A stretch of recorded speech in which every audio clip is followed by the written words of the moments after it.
Berdoa mulai.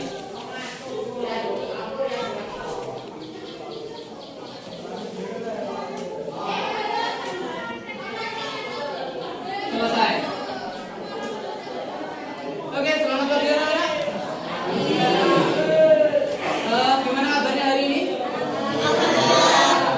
Oke, semoga kegiatan belajar hari ini bisa lancar ya, walaupun ada kendala listrik sedang mati. Sebelum pembelajaran, saya akan menjelaskan tujuan dari pembelajaran pada kali ini. Pada pertemuan kemarin, kita telah membahas dakwah Rasulullah periode Mekah. Dan pada pertemuan kali ini, materi kita adalah dakwah Rasulullah periode Madinah. Jadi dari Mekah sudah berpindah ke Madinah. Tujuan dari pembelajaran, nah ini melalui metode uswat atau contoh, diharapkan siswa-siswa itu dapat memahami strategi dakwah Rasulullah periode Madinah. Selain itu juga menggunakan metode inquiry, diharapkan siswa dapat menemukan atau menggali informasi yang lebih mendalam tentang strategi dakwah Rasulullah periode Madinah dengan baik dan benar. Dan selanjutnya metode kuis, di mana ini digunakan untuk menjajaki pemahaman siswa tentang metode dakwah Rasulullah periode Madinah. Oke, langsung saja saya akan menjelaskan sedikit materi tentang metode dakwah Rasulullah periode Madinah. Assalamualaikum warahmatullahi wabarakatuh. Baiklah, pada pertemuan kali ini saya akan menjelaskan strategi dakwah Rasulullah periode Madinah. Pengertian strategi dakwah Rasulullah periode Madinah dimulai ketika Rasulullah keluar dari kota Makkah untuk berhijrah sampai Rasulullah wafat.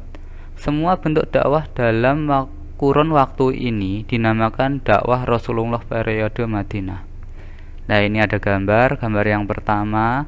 Ini adalah gambar ketika Rasulullah itu baru keluar dari kota Mekah untuk hijrah, dan gambar yang kedua ini adalah gambar ketika Rasulullah itu sudah berdakwah di kota Madinah dikelilingi para sahabat ini. Dan gambar yang ketiga ini adalah gambar detik-detik wafatnya Rasulullah. Strategi dakwah Rasulullah periode Madinah yang pertama yaitu membangun masjid sebagai pusat dakwah dan pemerintahan. Adapun gambar yang kiri ini adalah Masjid Quba. Ini adalah masjid yang pertama yang dibangun oleh Rasulullah dan para sahabat. Yang mendesain juga langsung Rasulullah sendiri. Namun gambar ini sudah bukan ketika masjid baru dibuat oleh Rasulullah, tapi sudah mengalami renovasi. Terus yang sampingnya lagi ini adalah Masjid Nabawi. Sama halnya dengan Masjid Quba, ini Masjid Nabawi juga sudah direnovasi. Jadi bukan ketika baru dibuat oleh Rasulullah dan para sahabat. Kemudian strategi selanjutnya adalah mendamaikan suku Aus dan Khazraj. Suku Aus dan Khazraj adalah dua suku besar yang mendiami kota Madinah pada zaman Rasulullah. Tapi kedua suku ini bermusuhan. Bahkan lama permusuhan dari kedua suku ini mencapai 120 tahun. Ini nggak bisa damai-damai ini. Mereka sering melakukan perang. Perang yang pertama itu dinamakan Perang Samir, dan perang terakhir itu dinamakan Perang Bu'as. Bahkan dalam sejarah terhitung 10 kali peperangan di antara kedua suku ini. Terus berikutnya strateginya adalah mempersaudarakan kaum Muhajirin dan kaum Ansor. Misalnya saja Abu Bakar As-Siddiq dengan Kharijah ibnu Zuhair. Abu Bakar As-Siddiq ini dari kaum Muhajirin, terus Kharijah ibnu Zuhair ini dari kaum Ansor. Kemudian Ja'far bin Abi Thalib dan Mu'az bin Jabal. Terus disusul Umar bin Khattab dan Ibnu bin Malik.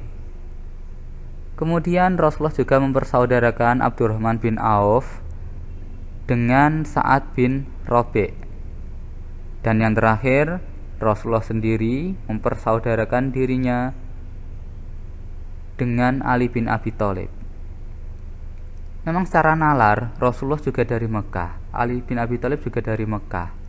Mengapa kok dipersaudarakan?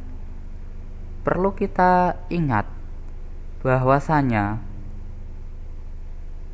ibunda Rasulullah itu berasal dari Madinah. Jadi nasab Rasulullah dari jalur ibu, beliau adalah orang Madinah. Substansi dakwah Rasulullah periode Madinah. Yang pertama, menanamkan sendi-sendi syariat. Misalnya saja merubah kiblat yang asalnya dari Masjidil Aqsa dirubah ke Masjidil Haram Mekah. Ini atas perintah Allah. Kemudian menanamkan sendi-sendi ibadah. Terus menanamkan sendi-sendi muamalah. Muamalah itu adalah hubungan antara manusia dengan manusia. Ini ditata oleh Rasulullah. Kemudian menanamkan sendi-sendi politik dan pemerintahan. Jadi karena Rasulullah juga merupakan khalifah fil ard di Madinah waktu itu, atau kalau sekarang ya mungkin presiden lah.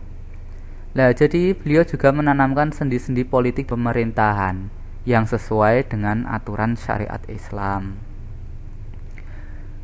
Dengan dakwah Rasulullah periode Madinah, jadi memang masih ada tantangan pula. Tantangan kelompok kafir Mekah ini yang pertama. Kita tahu bahwasanya jarak antara Madinah dan Mekah itu cukup jauh. Kurang lebihnya 450 km. Tapi ternyata orang kafir Mekah itu masih mengganggu dakwah Rasulullah di Madinah. Dengan bukti apa? Adanya perang Badar, adanya perang Uhud, dan perang-perang yang lain yang dialami oleh Rasulullah dan para sahabat melawan kaum kafir Quraisy Mekah. Kemudian tantangan kelompok Yahudi. Jadi kaum Yahudi yang berada di Madinah itu ternyata tidak 100% terus mau tunduk dan ikut kepada Rasulullah. Ini dibuktikan pada suatu ketika Rasulullah itu sedang berkunjung dengan tujuan ingin menyelesaikan sebuah masalah yang terjadi di kalangan kaum Yahudi. Mereka atau Rasulullah itu disambut dengan sangat hangat. Tapi ternyata di balik semua itu ada rencana pembunuhan yang akan dilakukan oleh orang Yahudi kepada Rasulullah. Tantangan yang ketiga itu tantangan dari kelompok orang-orang munafik. Karena orang Islam itu sudah semakin banyak, jadi ada pula orang munafik di dalamnya. Orang munafik itu sering mengkhianati. Jadi ketika ada suatu peperangan atau apa, itu ada yang mengkhianati. Sulit untuk menghadapi orang munafik ini, karena orang munafik itu ibarat musuh dalam selimut. Sampai-sampai Allah menyinggungnya dalam Al-Quran tentang orang munafik itu. Ini masa akhir Rasulullah. Momen-momen akhir Rasulullah yang pertama adalah Haji Wada. Pada momen ini Allah menurunkan wahyu yang terakhir, yaitu surat Al-Maidah ayat 3 yang bunyinya A'udzubillahi minasyaitonirrajim. Bismillahirrahmanirrahim. Al-yauma akmaltu lakum dinakum wa atmamtu alaikum nikmati wa raditu lakumul Islam madina. Para sahabat mendengar itu ada dua reaksi. Ada yang senang, ada pula yang sedih sampai menangis. Misalnya saja Abu Bakar. Beliau sampai menangis mendengar ayat itu. Karena apa? Ketika wahyu terakhir sudah turun, berarti tugas Rasulullah juga akan berakhir. Dan itu tandanya Rasulullah tidak akan lama lagi di dunia ini. Makanya beliau menangis. Terus sahabat yang lain gembira. Karena apa? Ternyata agama Islam sudah disempurnakan. Berarti luar biasa, agama ini sudah sempurna. Terus gambar yang satunya lagi itu adalah detik-detik wafatnya Rasulullah. Oke, terima kasih untuk perhatiannya. Dan dari saya pribadi, apabila ada kata-kata yang tidak pas atau salah dalam menginformasikan, saya minta maaf yang sebesar-besarnya. Ihdinas syiratal mustaqim. Assalamualaikum warahmatullahi wabarakatuh. Demikian tadi sedikit materi yang bisa saya sampaikan. Dan selanjutnya, untuk memperdalam pemahaman dan penguasaan materi, saya akan membagi kelas ini menjadi 4 kelompok untuk melakukan diskusi. Kelompok pertama adalah kelompok dari anak putri 2 baris ini, terus kelompok kedua 2 baris belakangnya, kelompok ketiga 2 baris dari anak putra yang belakang, dan kelompok keempat atau yang terakhir adalah 2 baris depan ini. Dan materinya adalah untuk kelompok 1, materinya pengertian strategi dakwah Rasulullah periode Madinah. Dan materi untuk kelompok 2 yaitu substansi dakwah Rasulullah periode Madinah. Ini untuk kelompok kedua 2 baris dari belakang anak putri itu. Terus kelompok ketiga dengan materi tantangan dakwah Rasulullah periode Madinah. Ini adalah kelompok 3, berarti kelompok laki-laki yang di belakang 2 baris itu. Dan kelompok terakhir adalah masa-masa atau detik-detik terakhir Rasulullah. Ini jadi sebelum Rasulullah itu meninggal. Ini saya berikan kepada kelompok 4 ini. Oke, silakan membentuk kelompok diskusi.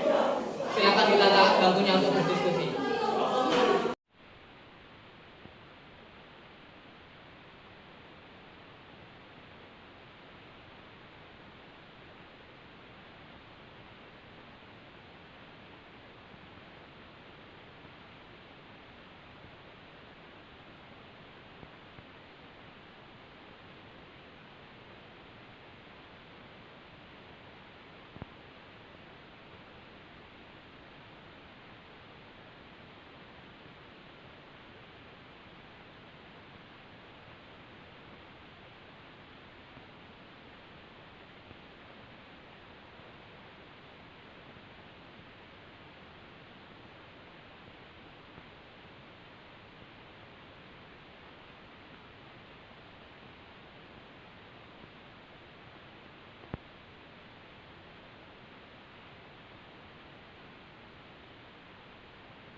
Waalaikumsalam warahmatullahi wabarakatuh. Di sini saya berdiskusi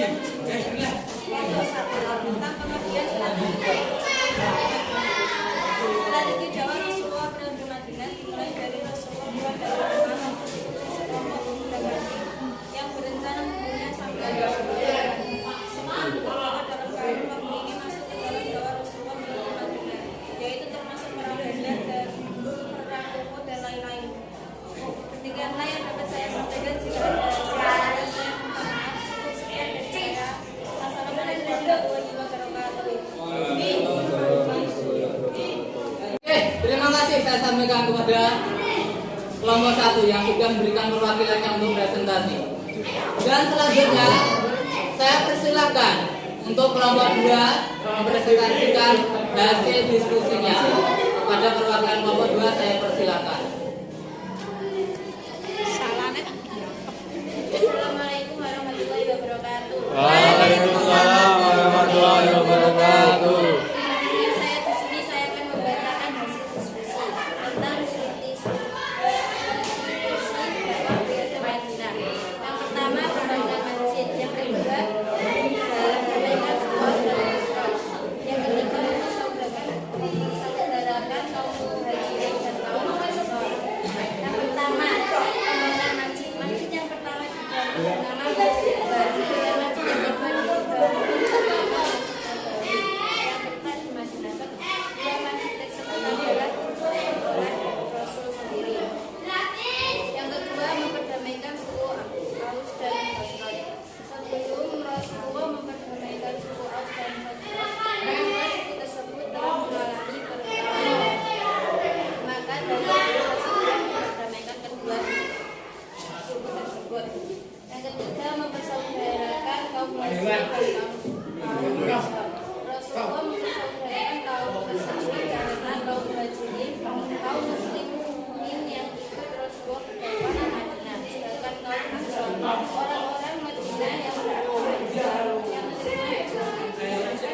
Waalaikumsalam warahmatullahi wabarakatuh.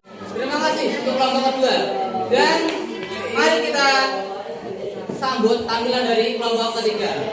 Perwakilan dari kelompok ketiga silakan maju ke depan untuk presentasi.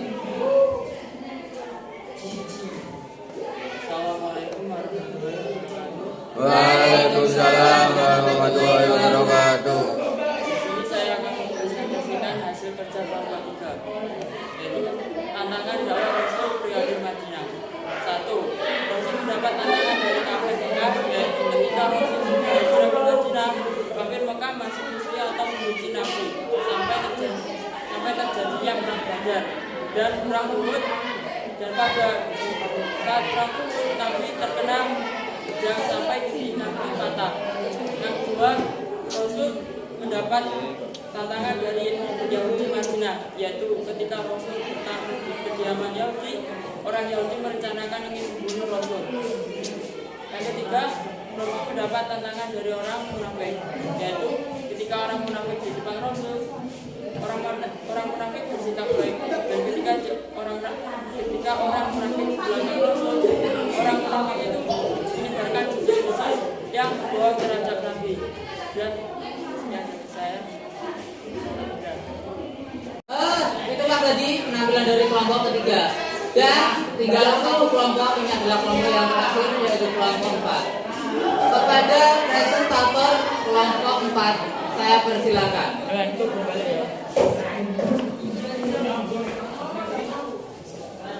Assalamualaikum warahmatullahi wabarakatuh. Waalaikumsalam warahmatullahi wabarakatuh.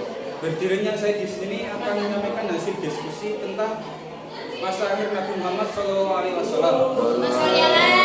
Di masa akhirnya Nabi Muhammad itu muncullah beberapa faktor. Yang pertama yaitu munculnya haji wada atau bisa kita katakan dengan haji perpisahan. Terus yang kedua yaitu turunnya wahyu surat Al-Maidah ayat 3 bahwasanya Allah itu menyempurnakan agama Islam. Terus yang ketiga yaitu masa Nabi Muhammad itu mulai sakit-sakitan, dan yang terakhir yaitu pergantian imam salat yang digantikan oleh Abu Bakar As-Siddiq. Cukup sekian dari saya. Bila ada kata-kata yang tidak enak di hati kalian semua, saya mohon maaf. Wassalamualaikum warahmatullahi wabarakatuh. Waalaikumsalam warahmatullahi wabarakatuh. Kita akan melakukan uji coba dengan kuis.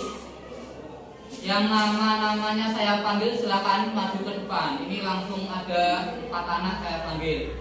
Nomor absen 1 Abdul Aziz, Abdul Rahman Rasani, Adila, Ahmad Bamrul Ulum. Silakan maju ke depan. Sudah.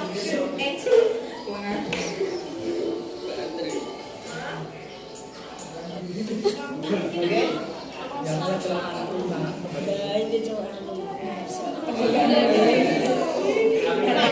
Saya lanjutkan untuk kelompok berikutnya. Ahmad Dikrul Al-Khair, ini tadi sakit ya. Saya tinggalkan. Ahmad Ega Habibur Rahman, Ahmad Nur Rojali, Ahmad Ria Lugoni, dan Ahmad Rizky Mubarak. Silakan maju ke depan. Oke, silakan dimulai. Nanti kalau sudah selesai bisa laporan untuk nilai. Sudah. Selanjutnya saya panggil Anna Muhammad Solihul Fatah, Dwi Irawulandari, Fatwa Faiza, dan Ferry Ardiansa. Silakan maju ke depan. Oke, nanti kalau sudah selesai bisa laporan ke saya di mana hasilnya. Selanjutnya Hilda Kamalia, Ika Irina Hertiana, Hikmatul Khairun Imamun Nafi, dan Mila Rahma Cahyani. Silakan maju ke depan. Oke, silakan kerjakan, nanti hasilnya bisa laporan ke saya.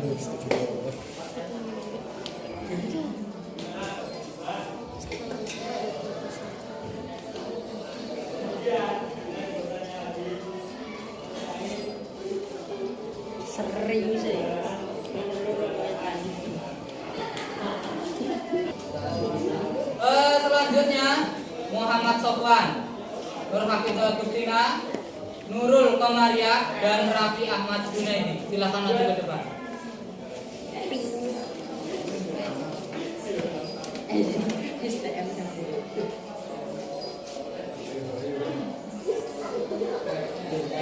Apa bener-bener?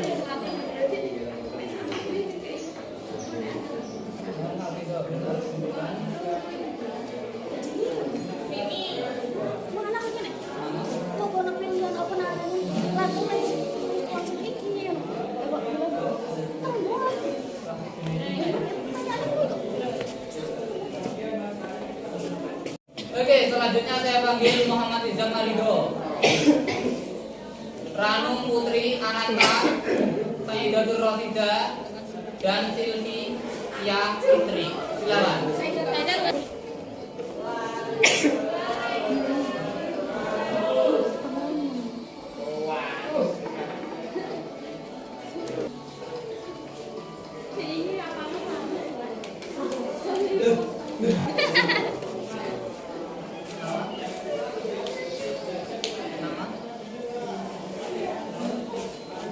Demikian tadi kuis yang sudah kalian jalankan, sudah kalian kerjakan, dan saya akan memberitahukan nilai tertinggi dari hasil kuis tadi.